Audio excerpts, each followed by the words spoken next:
नालासोपाऱ्यामध्ये supreme कोर्टाच्या आदेशाने तोडक कारवाई ही सलग आज दुसऱ्या दिवशी सुद्धा सुरू झालेली आहे। या ठिकाणचे तोडक कारवाईचे प्रभारी सहाय्यक आयुक्त मोहन संखे माझ्यासोबत आहेत। सर, कशा पद्धतीची ही कारवाई सुरू आहे आणि या कारवाईचं स्वरूप कसं आहे? आपल्याला टोटल 41 इमारती निष्कासित करायचे आहेत। त्यापैकी आपण कालपर्यंत 8 केलेले आहेत। आज आपण 2 सुरू केलेले आहेत। आपल्याला 31 जानेवारीपर्यंत माननीय उच्च न्यायालयाने आदेश पारित करायचे निष्कासित करून, आणि ते आम्ही करणार महानगरपालिका। आजची यंत्रसामुग्री किती आहे, पोलीस प्रशासन किती आहे, लोकांच्या प्रतिक्रिया काय आहेत? काल एवढेच आहे, 400 पोलीस बंदोबस्त आहे आणि 200-250 आमचा स्टाफ आहे अधिकारी वर्ग पकडून।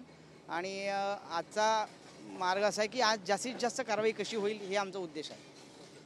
आज आत्ता म्हणजे ज्या इमारती पाडायला घेतलेल्या आहेत त्या इमारतींचं नाव काय आहे आणि याच्यानंतर कोणती इमारत पाडणार आहेत? आता एक्झॅक्ट नाव आहे साई कृपा म्हणून, ती समोरची आहे। हिचं नाव मला अजून लक्षात नाही आहे।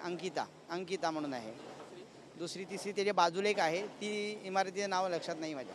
ते जे आतमध्ये जे रहिवासी आहेत या रहिवाशांची काय व्यवस्था केली जाते, लोकांच्या काय प्रतिक्रिया आहेत? नाही, लोकांचा विरोध खूप आहे, पण पोलीस बंदोबस्त एवढा आहे त्यामुळे तो विरोध कमी प्रमाणात होतो। त्यांना समजून सांगतो आम्ही की असा कोर्टाचे आदेश आहेत आणि तो काही लोकांना समजून जातं, त्यामुळे लोक खाली करायला तयार झालेली आहे। साई कृपा इमारतीमध्ये एका महिलेनं स्वतःला कोंडून सुद्धा घेतलं होतं, लहान मुलं होते त्यामध्ये, तिची कशी समजूत काढलेली? पोलीस डिपार्टमेंटने, पोलीस प्रशासनाने त्यांना समजूत सांगितले की कोर्टाचे आदेश आहेत, आपण काहीच करू शकत नाही। कोर्टाच्या आदेशाचे त्यांचे आदेश आहेत आणि त्या आदेशानं कारवाई करणं आपलं आद्य कर्तव्य। त्यांचा अवमान होणं कामा नये आणि अनॉथराइज बिल्डिंग आहे, त्यांना हळूहळू समजून सांगून मग त्यांना काढलेले आहेत बाहेर।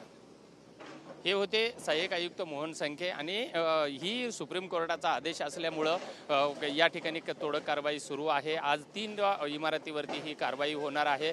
नागरिकांचा जरी तीव्र रोष असला तरीही शेवटी त्यांना सुप्रीम कोर्टाचा आदेश असल्यामुळं समजूत काढून आम्ही बाहेर काढत असल्याच्या प्रतिक्रिया सहाय्यक आयुक्तांनी दिली आहेत। व्हिडिओ जर्नलिस्ट हरीश नेगीसह विजय गायकवाड, TV9 मराठी, नालासोपारा।